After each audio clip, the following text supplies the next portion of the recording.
Welcome to the world of exploration. Welcome to the world of learning. Let's start exploring. Let's start learning. This is your very own educator, teacher, philosopher, guide, mentor, friend, one and all.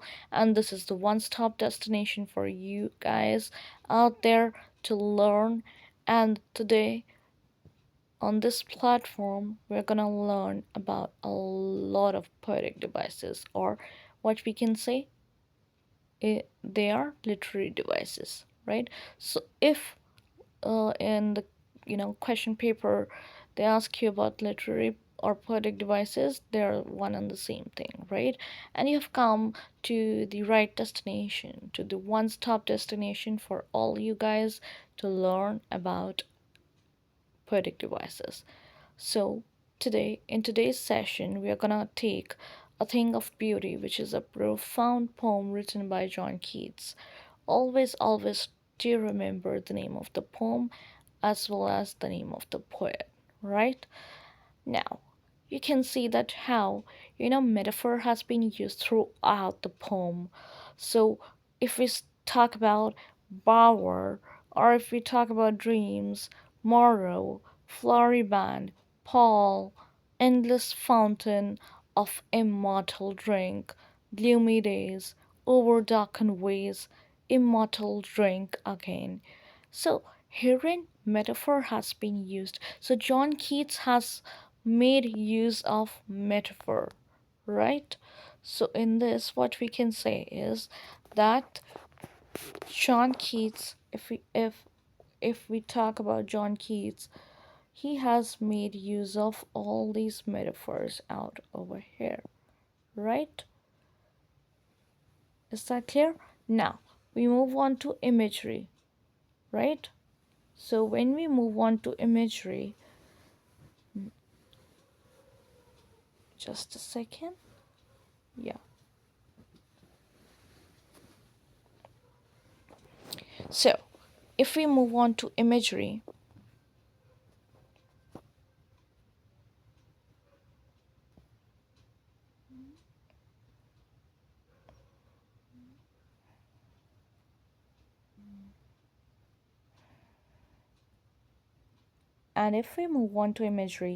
we find how a flowery band till the point of the earth, right? That we can visualize, we can visualize that. We can imagine that. So anything that we can imagine. See, metaphor, when I spoke about metaphor, metaphor is a comparison that is being done, right? So a thing of beauty, when we are talking about a thing of beauty, a beautiful poem, we when we say bower or bar, right, or dreams or morrow, we're making a kind of a comparison. Flowery band, Paul, endless fountain of immortal drink, gloomy days, over darkened ways, immortal drink. So all these come under metaphor. And when I talk about imagery, then such the sun, grandeur of the domes, you can imagine, you can visualize as if, the words are creating a picture kind of a thing, right? So, gloomy days, again, when I'm talking about, remember that when gloomy days, it will fall under metaphor, it will fall under imagery as well, because you can imagine, right?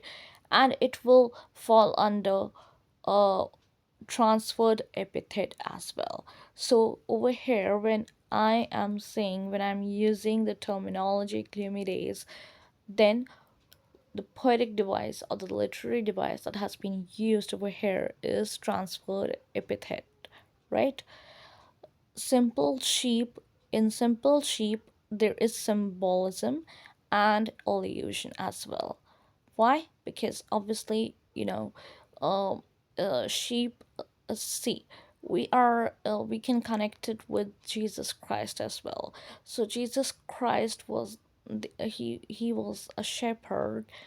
We can visualize him, we can imagine him to be a kind of to be a shepherd, and he used to have sheeps.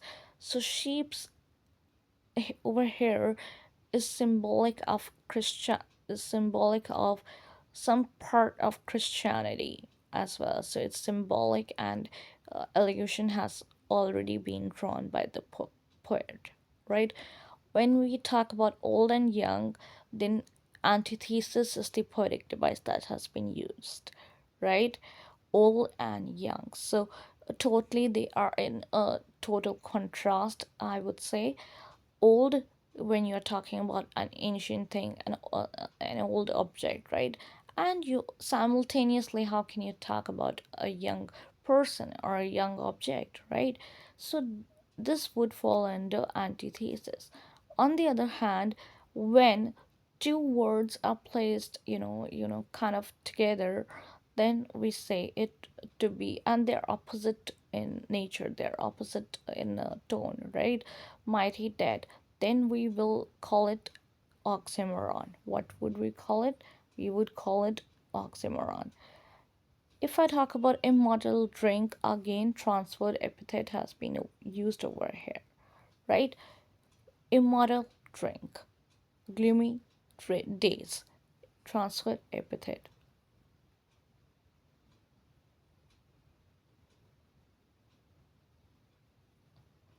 Then we move on to a roadside stand, right? Now, if I talk about a roadside stand, the little whole old house was out with the little new shed. Now, this is antithesis and repetition. So, two poetic devices have been used over here as well. Now, the little old house, little old house was out with a little new shed, right? So, antithesis has been used, little old house, and repetition. The repetition of the word little has been used, right? Old and new have been used, so antithesis. Or what's a stand that too pathetically played?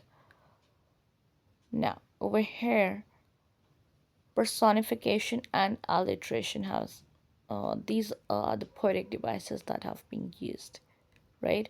Or what's a stand that too pathetically played? Personification, pp, repetition of the sound p, right? And alliteration.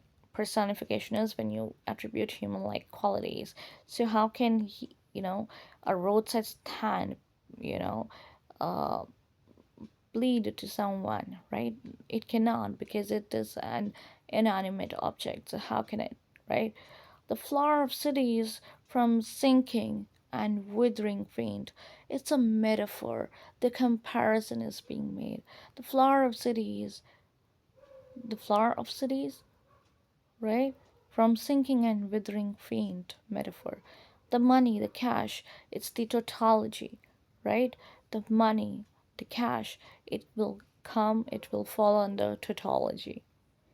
Then we move on to assonance. But for some of the money, the cash, whose flow supports the flower of cities from sinking and withering faint. The flower of cities is the metaphor. The polished traffic passed with the mind. This is this would come under transferred epithet as well as personification. How can the traffic be polished? You know, so that a human-like quality attribute is being uh, attributed to an inanimate object. And transferred epithet, as you all know, that when we transfer the adjective, so again we can say that transferred epithet has been made use of. Then polished traffic, again transferred epithet. N turned wrong and S turned wrong, repetition. So you can see turned wrong, the repetition is being made. Or crook necked or beauty breast, Herein, anaphora and imagery have been made use of, right? The hurt to the scenery, it's the personification, because you cannot hurt any inanimate object like a scenery, like a painting, right? Because it doesn't have, like, it does not hold any sort of emotion or feeling like we as human beings or animals, or in my opinion plants would also possess that, but science doesn't believe in that. That I can't, you know, I don't know. Um, I think we are digressing over here. Then trusting sorrow, coming back to the session, trusting sorrow, it will again fall into transferred epithet, right? How can you trust sorrow, right? Trusting sorrow, sorrow, and then before that, trusting. So, and anaphora was used, or crooked or beauty rest, right? So, or these two words were being used initially, like in the initial lines. To begin with, these words were being used to begin the sentence. Therefore, anaphora is basically, it's a kind of a repetition, but the word that begins, like the word that initiates the sentence, that has to be repetitive, right? Then we have here far, that comes under oxymoron, right? Here far, because it cannot be here. If you're saying it is here, that means it is here, right? That means it is in the moment. But if you're saying far, that is totally in contrast to being here, right?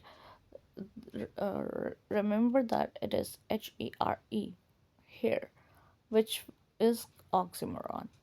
Moving pictures, promise, it comes under personification. It comes under personification, right? Moving pictures, how can pictures move? They promise, right? Party in power, that is alliteration. Then oxymoron and alliteration. Greedy good doers, beneficent beasts of prey. So oxymoron is used where greedy good doers. How can greedy people, the people, like people who are greedy, who are, who are after money, who are materialistic, how can those stingy people be good doers? How can they do good to anyone else? Because they are so self obsessed. Beneficent beasts of prey. And when we see BB, the repetition of the sound B, we get to see that alliteration is the poetic device that has been used over here. Then we have swarm over the lives, that is again the example of metaphor. Teaching them how to sleep, they sleep all day. Repetition, sadness that lurks, that will come under personification. Sadness that lurks, sadness doesn't lurk, it's the personification, human like quality that we are attributing. Open prayer, this is biblical allusion. So open prayer, it's a kind of a biblical allusion that has been used. Squill, it's an onomatopoeia, right? It's a kind of a sound that is made. So when do we have onomatopoeia? When a particular kind of a sound is being produced through the given word, right? So the squill sounds stopping. This is sibilance, right? So squill sounds stopping, sibilance. Then selfish cars. This again falls under transferred epithet, right? The crossly repetition, right? That's this crossly, this is again repetition. They had done, they had none. Didn't it see? This is a question, right? So a question can actually have various types. You already know the several types, the myriad types of questions that we have. one being a rhetorical kind of a question. So this is a rhetorical kind of question that the poet asks. They had none, then at sea, in country, money, the country scale. In country money, the country scale. Again, the repetition. Country, country, right? The voice of the country. Again, how can a country have, you know, have voice? So it's the voice actually belongs to animals or to humans, basically to us. We have the voice. We can voice our opinions, right? If you see the politicians, they can voice. They are the voice of the nation, right? So with this, I come to the end of the session. I hope you liked it. If you like it, please do share, like, and subscribe to my channel, and hit that uh, notification bell icon so that you get notified whenever I upload the videos. I even have created a WhatsApp uh, public channel, so you can uh, like or uh, give me a token of appreciation so that I also stay motivated and I keep giving you same sessions, same lectures, and in fact, I can also improve. Um, you know, so do let me know about your thoughts. I would love to hear from you guys out there, and if you have any doubts or any queries, you can definitely reach out to me. For now, this is it.